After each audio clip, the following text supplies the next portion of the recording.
Once again, welcome to my channel Tapasya the Learning Junction. Dear students, I hope all of you are enjoying my video lecture on this channel. आज से हम class 9th के लिए gravitation के ऊपर NCERT के numerical problems और theoretical problems सारे के सारे सॉल्व करने जा रहे हैं, राइट? पिछले 6 वीडियो लेक्चर में हमने क्लास 9th के लिए ग्रेविटेशन के कॉन्सेप्ट्स के ऊपर सारे वीडियो प्रोवाइड किए थे और आज से हम लोग शुरू करने जा रहे हैं ग्रेविटेशन के ऊपर क्लास 9th के लिए एनसीईआरटी के सारे प्रॉब्लम्स। आज हम आप लोगों के लिए एनसीईआरटी के पेज नंबर 134 के 2 प्रॉब्लम्स, 136 के 2 प्रॉब्लम्स और 138 के 2 प्रॉब्लम्स डिस्कस करने जा रहे हैं। हालांकि ये सारे problems already previous video lectures में हमने आपके साथ डिस्कस किया है, लेकिन स्टिल हम लोग सीक्वेंस में एक एक प्रॉब्लम्स एनसीईआरटी का आपके साथ डिस्कस करेंगे, राइट? अगर आपने अभी तक हमारे चैनल को सब्सक्राइब नहीं किया है तो डेफिनेटली सब्सक्राइब कर लीजिए और बेल आइकन भी प्रेस कर दीजिए ताकि हर नए वीडियो का अपडेट आपके पास पहुंच सके। So let us start. सबसे पहले शुरू करने जाते हैं हम लोग फर्स्ट क्वेश्चन। पहला क्वेश्चन एनसीईआरटी के बुक के पेज नंबर 134 पे कह रहा है कि state the universal law of gravitation. Gravitation के यूनिवर्सल लॉ के बारे में बताइए, राइट? याद कीजिए क्या कहता है universal law of gravitation. Universal law of gravitation क्या कहता है? कुछ याद आ रहा है? कहता है कि each and every ऑब्जेक्ट, हर एक ऑब्जेक्ट दूसरे ऑब्जेक्ट को अपनी तरफ खींचता है, राइट? क्या करता है? हर एक ऑब्जेक्ट दूसरे ऑब्जेक्ट को अपनी तरफ खींचता है, राइट? यानी फोर्स लगता है, दोनों के बीच में क्या लगता है? फोर्स लगता है और ये फोर्स प्रोपोर्शनल होता है किसके? दोनों ऑब्जेक्ट के मास के मल्टीप्लिकेशन के। यानी एक ऑब्जेक्ट का मास m1 है, एक ऑब्जेक्ट का मास m2 है, तो जो फोर्स ऑफ अट्रैक्शन दोनों ऑब्जेक्ट के बीच में लगेगा वो डायरेक्टली प्रोपोर्शनल होगा m1 इंटू m2 के। और कहता है कि it is inversely proportional to the square of the distance between them. दोनों ऑब्जेक्ट के बीच में जो डिस्टेंस है, जो दूरी है, उसके स्क्वायर के इनवर्सली प्रोपोर्शनल होता है। तो यही कह रहा है कि state the universal law of gravitation. Universal law of gravitation के बारे में लिखिए तो आप क्या कहेंगे? कहेंगे it states that each object exert a attractive force on another object। हर एक ऑब्जेक्ट दूसरे ऑब्जेक्ट के ऊपर क्या लगाता है? एक अट्रैक्टिव फोर्स लगाता है। It states that each object exert an attractive force on another object which is directly proportional to the product of their masses। उनके मास के प्रोडक्ट के डायरेक्टली प्रोपोर्शनल होता है and inversely proportional to the square of the distance between them। उन दोनों के बीच की जो दूरी है उनके स्क्वायर के इनवर्सली प्रोपोर्शनल होता है। तो सिंपली इतनी ही बातें स्टेट करेंगे आप। फर्स्ट क्वेश्चन कह रहा है कि state the universal law of gravitation, तो आप सीधा कहेंगे कि यूनिवर्सल लॉ ऑफ ग्रेविटेशन कहता है कि हर एक ऑब्जेक्ट दूसरे ऑब्जेक्ट को अपनी तरफ एक फोर्स से खींचता है और वो फोर्स डायरेक्टली प्रोपोर्शनल होता है उन दोनों ऑब्जेक्ट के मास के मल्टीप्लिकेशन के और यूनिवर्सली प्रोपोर्शनल होता है उनके बीच के दूरी के स्क्वायर। Is it clear? यही स्टेटमेंट आपको देना है इस क्वेश्चन के जवाब में। Is it clear? समझ में आया? पहले समझना जरूरी है, अगर आप ये समझ गए हो तो फिर उसे एज ए स्टेटमेंट आप राइट कर देना। Is it clear? चलिए दूसरा क्वेश्चन, सेकंड क्वेश्चन कह रहा है राइट द फॉर्मूला। ये क्वेश्चन नंबर 1 था, क्वेश्चन नंबर 1। अब क्वेश्चन नंबर 2 की बारी है। क्या कहते हैं क्वेश्चन नंबर 2?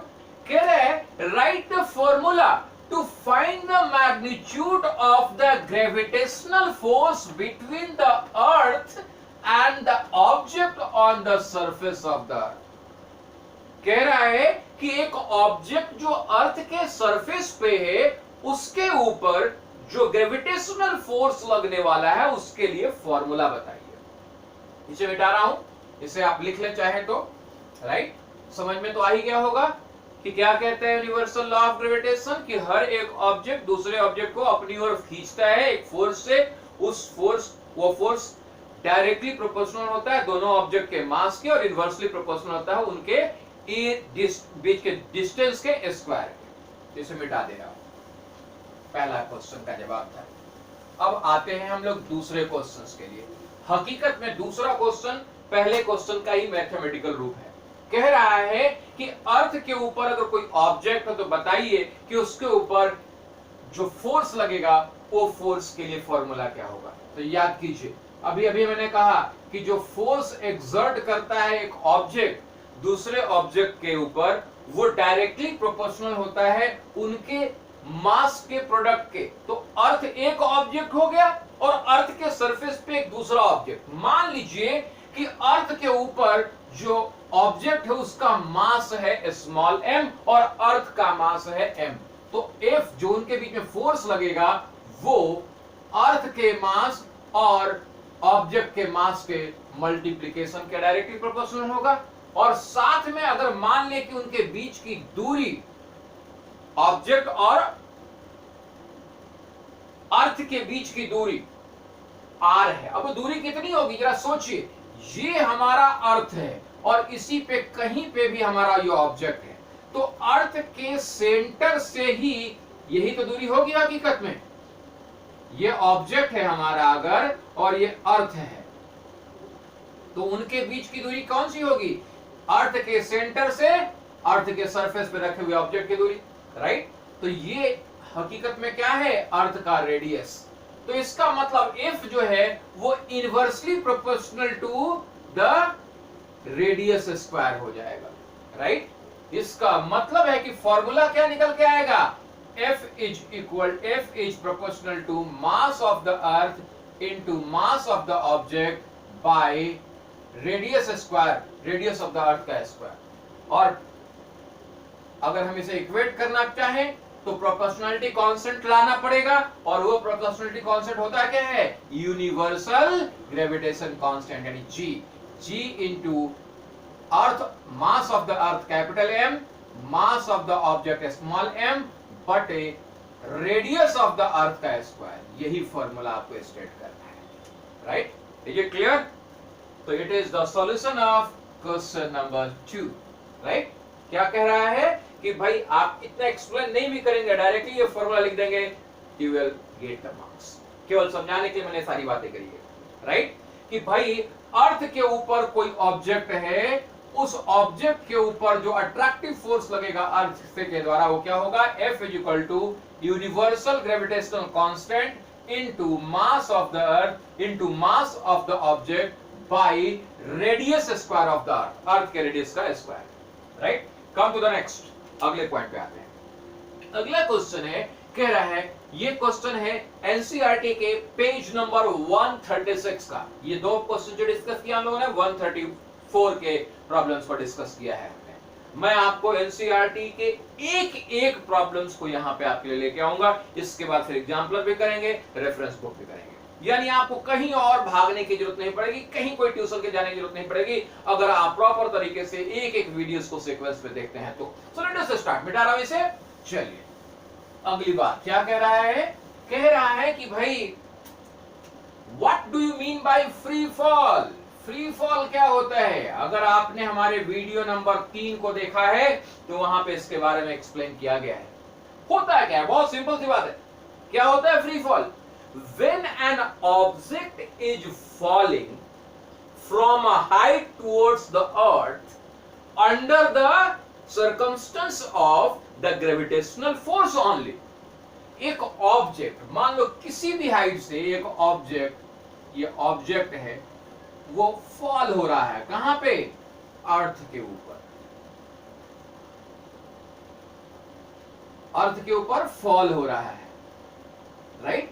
अर्थ के ऊपर फॉल हो रहा है और इस फॉल होने में केवल एक ही फोर्स लग रहा है, ग्रेविटेशनल फोर्स, केवल gravitational force. So when an object is falling from A height towards the earth only under the gravitational force, no other forces are acting on that, then this is called free fall, right? तो जब भी आपसे free fall के बारे में पूछा जाए तो आप क्या स्टेट करेंगे कि when an object is falling from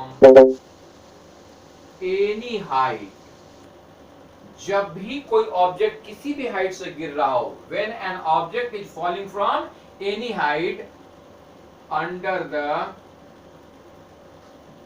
action of gravitational force only, केवल ग्रेविटेशनल फोर्स के द्वारा ही। आप कह सकते हैं no other forces are acting on that object. अगर कोई और फोर्स उसके ऊपर लग रहा है तो उसे फ्री फॉल नहीं कहेंगे। जब भी एक ऑब्जेक्ट केवल और केवल ग्रेविटेशनल फोर्स के वजह से ही केवल अर्थ की तरफ अट्रैक्ट होकर गिर रहा है तभी उसे फ्री फॉल कहेंगे। So when an object is falling from any height under the action of gravitational force only, no other forces are acting on that, then it is called free falling. क्या कहलाएगा? कहलाएगा object is freely falling.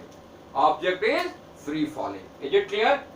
This is the simple answer of question number 2, page number 136.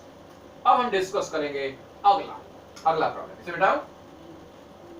अगर आप नहीं लिख पाए तो screenshot लेकर के लिख लीजिएगा। अभी से मिटा रहा हूं। चलिए कम टू द नेक्स्ट, अगले पॉइंट पे आते हैं। अगला पॉइंट, अगला क्वेश्चन क्या है हमारा? अगला क्वेश्चन कह रहा है what do you mean by acceleration due to gravity. क्या कह रहा है? Acceleration due to gravity. बहुत आसान सा question. What do you mean by acceleration due to gravity? G की बात कर रहे हैं। अगर आप इस वीडियो नंबर 3 को प्रॉपर तरीके से देखा है तो वहां पे हमने इसको पूरे तरीके से एक्सप्लेन किया है। सिंपली क्या कहेंगे इस केस में? आप कहेंगे कि जब भी एक ऑब्जेक्ट किसी हाइट से अर्थ की तरफ गिर रहा होता है, जब भी एक ऑब्जेक्ट किसी हाइट से अर्थ की तरफ गिर रहा होता है तो उसकी वेलोसिटी लगातार बढ़ते जाती है। Its velocity is increasing। अब भैया वेलोसिटी बढ़ रहा है लगातार, वेलोसिटी इज इंक्रीजिंग। गिरना शुरू हुआ एक हाइट से ऑब्जेक्ट, उसकी वेलोसिटी यहां पे शुरुआत में 0 थी, आगे चली कुछ और हुआ, आगे चली कुछ और हुआ, बढ़ता जा रहा है। अगर वेलोसिटी बढ़ रही है तो डेफिनेटली कोई ना कोई फोर्स एक्ट कर रहा है। कौन सा फोर्स एक्ट कर रहा है? अर्थ की तरफ गिर रहा है, इसका मतलब अर्थ का अट्रैक्टिव फोर्स एक्ट कर रहा है उसके ऊपर। तो due to the attractive force of the earth this object feels an acceleration. Force लग रहा है तो उसके ऊपर क्या हो रहा है? एक्सेलरेशन उत्पन्न हो रहा है। This acceleration is called acceleration due to gravity. यानी ग्रेविटेशनल फोर्स जो अर्थ का ग्रेविटेशनल फोर्स है, अर्थ के ग्रेविटेशनल फोर्स की वजह से ऑब्जेक्ट में जो एक्सेलरेशन उत्पन्न होता है उसे क्या कहते हैं? एक्सेलरेशन ड्यू टू ग्रेविटी कहते हैं। तो सीधा आप यही कहेंगे कि when an object is falling from A height, its velocity is increasing continuously due to the exertion of force, attractive force of the earth, and due to that acceleration will be exerted। क्या होगा उसके ऊपर? Acceleration लगेगा, और वो acceleration क्या होगा? g, यानी एक्सेलरेशन ड्यू टू ग्रेविटी। सीधा ही कहना है कि जब भी एक ऑब्जेक्ट एक ऊंचाई से नीचे गिर रहा होता है तो उसकी वेलोसिटी लगातार बढ़ती जाती है due to the force, attractive force which will be exerted on that object by earth. Earth के द्वारा जो फोर्स लगाया जा रहा है उसके ऊपर। It doesn't depend upon mass, always remember, acceleration due to gravity doesn't depend upon the mass of the object. Object के मास पे डिपेंड नहीं कर रहा है वो। And always one thing you must remember, ये जो एक्सेलरेशन ड्यू टू ग्रेविटी है, जी है, वो हमेशा कांस्टेंट होता है, लेकिन रियलिटी में वेरी करता है थोड़ा थोड़ा, जगह टू जगह, अर्थ के सरफेस के ऊपर ही, स्पेस टू स्पेस ही वेरी करता है। बट हम लोग मान के चलते हैं कि एक्सेलरेशन ड्यू टू ग्रेविटी हर जगह पे क्या है? 9.8 मीटर पर सेकेंड स्क्वायर। हम लोग ये मान के चलते हैं, ये कंसीडर करके चलते हैं कि acceleration due to gravity constant है, लेकिन रियलिटी में, इन रियलिटी कांस्टेंट नहीं होता है। कांस्टेंट क्यों नहीं होता? क्योंकि एक्चुअली जो फोर्स लगेगा ऑब्जेक्ट के ऊपर, जो ऑब्जेक्ट के ऊपर फोर्स लगेगा, वो फोर्स वेरी क्यों कर जाता है? ड्यू टू द अर्थ को हम लोग मान तो रहे कि स्फीयर है, लेकिन पूरी तरीके से अर्थ स्फीयर नहीं होता, राइट? अर्थ हकीकत में कैसा? अंडाकार। तो यही कारण है कि जो रेडियस मान रहे हो, रेडियस हमारे अर्थ के अलग अलग सरफेस पे बदल रहा होगा, जिसकी वजह से जो फोर्स लगता है वो बदल जाता है, इसलिए एक्सेलरेशन ड्यू टू ग्रेविटी बदलता है। तो याद रखना है कि जब भी एक ऑब्जेक्ट एक हाइट से फॉल होता है, उसकी वेलोसिटी लगातार बढ़ते जाती है due to attractive force which will be exerted by the earth, and इसकी वजह से क्या होता है? उसके ऊपर एक्सेलरेशन, यूनिफॉर्म एक्सेलरेशन होता है। कैसा एक्सेलरेशन होता है? Uniform acceleration, and that is called acceleration due to gravity। clear है? and you must remember, state करना है कि acceleration due to gravity is not constant everywhere on the earth, but it will be considered mostly कि भाई it will be constant 9.8 metre पर second square. is it clear? तो भाई I hope कि ये एक्सेलरेशन ड्यू टू ग्रेविटी समझ में आया होगा आपको। अब हम चलें डिस्कस करें नेक्स्ट, अगला problem. Acceleration due to gravity के बाद हम डिस्कस करेंगे आपके साथ पेज नंबर 138 का question number 1। Page number 138 question number 1। Question number 1 क्या कहता है? 138 page number 1। What are the difference between mass of an object and its weight? Video number 4 में हमने मास और वेट के डिस्कशन किए थे पूरे तरीके से। वीडियो नंबर 4 को देखिए, ग्रेविटेशन क्लास 9 का वीडियो नंबर 4 देखेंगे, वहां पे पूरा डिटेल मिलेगा। फिर भी मैं यहाँ पे एक बार फिर से डिस्कस कर दे रहा हूं कि भाई मास में और वेट में क्या फर्क है। जनरली लोग कंफ्यूज हो जाते हैं। याद रखना, मास का मतलब क्या है? What do you mean by mass? Mass का मतलब है कि क्वांटिटी ऑफ मैटर, एक ऑब्जेक्ट के अंदर जिस भी मटेरियल का बना हुआ है वो क्वांटिटी कितनी है। तो ऑलवेज रिमेंबर, अगर मास की बात करेंगे तो आप क्या कहेंगे? Mass is nothing but quantity of matter contained in object. एक ऑब्जेक्ट के अंदर कितना क्वांटिटी मटेरियल, माल, मैटर का क्वांटिटी कितना है, दैट इज कॉल्ड मास। जबकि अगर हम वेट की बात करें तो वेट क्या होता है? वेट क्या है? तो याद रखना है कि वेट हकीकत में फोर्स है, right? Force of attraction towards the earth, right? Earth की तरफ जो फोर्स ऑफ अट्रैक्शन उस ऑब्जेक्ट के ऊपर लगता है वो क्या है? उसका वेट है, राइट? और मास क्या है? उस ऑब्जेक्ट के अंदर जो मटेरियल है उसकी क्वांटिटी। ज्यादातर लोग कंफ्यूज क्यों होते हैं? कंफ्यूज इसलिए होते हैं कि जब हम अर्थ के ऊपर बात करते हैं तो एक ऑब्जेक्ट के अंदर कंटेंट जितना ज्यादा है, मैटर जितना ज्यादा है, उसका वेट उतना ही ज्यादा होता है। तो लोग कंफ्यूज हो जाते हैं। कई बार तो कहते हैं कि भाई वेट, कहते हैं कि 5 किलो वेट है। 5 किलो वेट नहीं होता। KG is not the weight, KG is mass. तो याद रखना है मास का यूनिट है, यूनिट क्या है इसका? केजी। एसआई यूनिट की बात करें तो एसआई यूनिट क्या है इसका? केजी। जबकि वेट की एसआई यूनिट की बात करें तो इस वेट का एसआई यूनिट है न्यूटन, राइट? न्यूटन यानी फोर्स है ना, अर्थ के द्वारा उस ऑब्जेक्ट के ऊपर जो फोर्स लग रहा है वो फोर्स क्या है? उसका वेट है, राइट?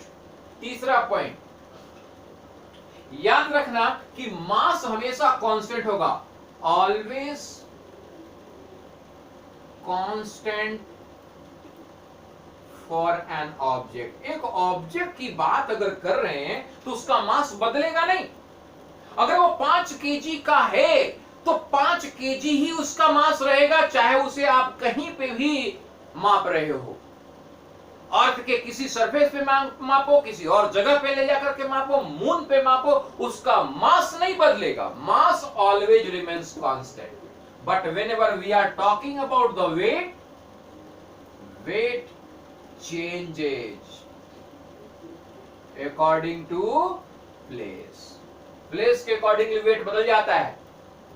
अगर हम स्पेस में चले जाएं, अगर हम बात करें स्पेस की तो वहां पे मास 0 हो जाता है। इंटरप्लैनेटरी स्पेस में क्या होता है? मास 0 होता है, राइट? लेकिन कभी भी याद रखोगे, नेवर 0, ये 0 कभी नहीं होता। मास किसी ऑब्जेक्ट का 0 नहीं हो सकता। लेकिन अगर यहां पे डिफरेंस बात करें, it becomes 0 in interplanetary space. अगर हम स्पेस में चले जाएं तो मास क्या हो जाता, सॉरी वेट क्या हो जाता है? 0 हो जाता है। मून पे चले जाएं तब वेट क्या हो जाता है? 1/6 हो जाता है, वेरी करता है, राइट? तो you must remember these are the main difference between mass and weight. Questions exam में पूछता है, अगर 4 पॉइंट दे रहे तो it is more than sufficient, right? पहला पॉइंट सीधा बताना है कि मास क्या है? एक ऑब्जेक्ट के अंदर जो कंटेंट है, जो मैटर है, सॉरी। जबकि वेट क्या है? उसके ऊपर लगने वाला फोर्स, राइट? हमेशा याद रखना है कि मास का यूनिट केजी है, जबकि वेट का यूनिट न्यूटन है।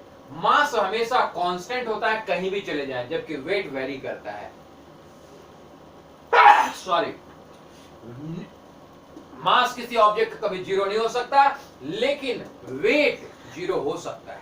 इंटरप्लैनेटरी स्पेस में चले जाएंगे, क्या हो जाएगा? 0 हो जाएगा। मून पे चले जाएंगे, वेट कितना हो जाएगा? 1/6 हो जाएगा। Is it clear? तो I hope it is clear to all of you. Question number 1, page number 138.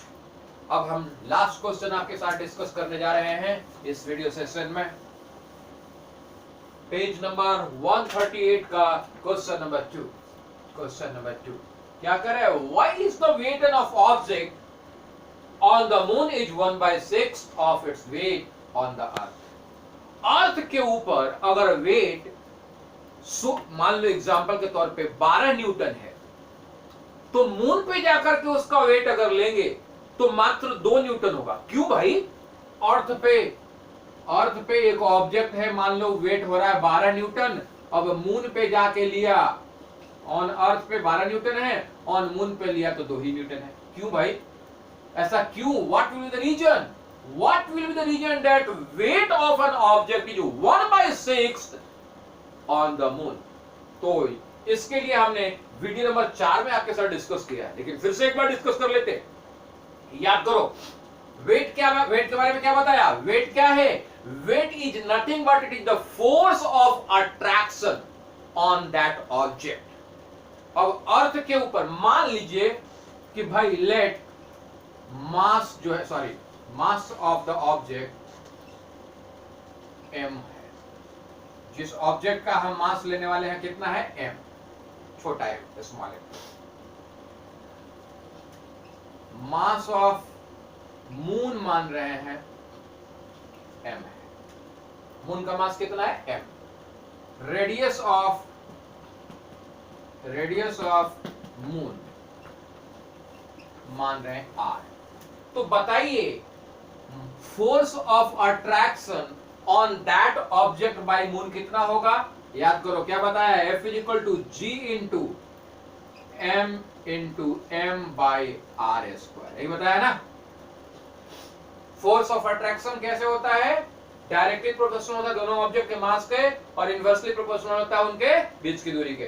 तो मून का जो रेडियस है, मून के ऊपर कोई ऑब्जेक्ट को आप मास ले रहे तो उसका रेडियस इसका बराबर, तो F इज इक्वल टू क्या हुआ, G into M by R, कहां पे, ऑन मून। यानी हकीकत में वेट कर रहे हैं हम लोग, वेट ऑन मून बराबर कितना हुआ, G into M by R square. यहां तक क्लियर है। इधर मिटा रहा हूं मैं, प्रॉब्लम्स मिटा रहा हूं।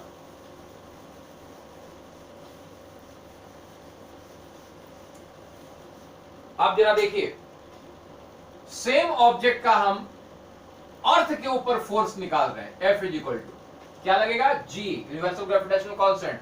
ऑब्जेक्ट का मास नहीं बदलने वाला, लेकिन आप चूंकि अर्थ पे ले रहे थे इसलिए अर्थ का मास याद रखिएगा, अर्थ का मास जो होता है वो मून के मास के 100 टाइम्स होता है, याद रखोगे। तो अगर मास ऑफ मून m है तो मास ऑफ अर्थ कितना होगा, बताइए जल्दी, 100 m। Is it clear. ये पॉइंट नोट कर लीजिएगा कि मास ऑफ द मून से मास ऑफ द अर्थ लगभग 100 गुना ज्यादा होता है। डिवाइडेड बाय क्या करना है, अर्थ का रेडियस का स्क्वायर। अब याद रखिएगा कि अर्थ का रेडियस मून के रेडियस से लगभग 4 गुना ज्यादा होता है। तो मून का रेडियस हमने क्या माना है, r माना है, तो अर्थ का रेडियस क्या हुआ, 4r, यानी 4r स्क्वायर। क्लियर है। तो क्या आ गया, यानी weight of the same object on earth, W लिख रहा हूं, weight of the same object on earth कितना होगा, G into 100 times small m into capital M by 4 4 या 16 r स्क्वायर। राइट। अब जरा रेशियो लेते हैं, weight of the object on moon by weight of the object on earth. Right. तो जरा ध्यान से देखें, मून पे कितना, तो मून पे कितना था हमारा, G into small m into capital M by R square upon G into 100 times small m into capital M by R square, sorry 16 r square. जरा देखिए, ये पूरा G cancel, M cancel, R square cancel, कितना बच गया, ऊपर कितना है 1 अपॉन नीचे कितना है 100 बाई 16, यानी सॉल्व करेंगे तो कितना आएगा 16 बाई 100, लगभग 16 का टेबल 16 6 जा 96, लगभग 1 बाई 6 अप्रॉक्स। तो क्या शो कर रहा है कि भाई एक ऑब्जेक्ट जिसका वेट अर्थ के ऊपर 12 न्यूटन, इसका मतलब क्या बता रहा हूं मैं कि भाई एक ऑब्जेक्ट का वेट अगर अर्थ पे 12 न्यूटन है तो मून पे क्या होगा, उसका 1/6 यानी 2 न्यूटन। यही तो कहा मैंने। अब क्यों ऐसा हो रहा है, इसका रीजन देखो यहाँ पे। इसका रीजन है कि मून के ऊपर जो ग्रेविटेशनल फोर्स है वो अर्थ के तुलना में 1/6 है। तो भाई हकीकत में वेट क्या होता है, weight is the attractive force of the object. तो भाई मून किस फोर्स से अट्रैक्ट कर रहा है, 1/6 फोर्स से अर्थ की तुलना में, इसलिए वहां पे वेट कितना है 1/6। अबे ऐसा 1/6 हुआ क्यों, ये आपने देखा।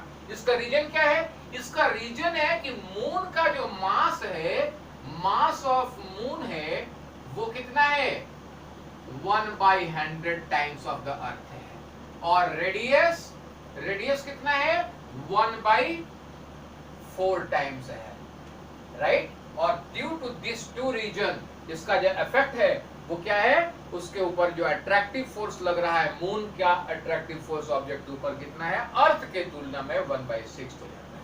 Is it clear?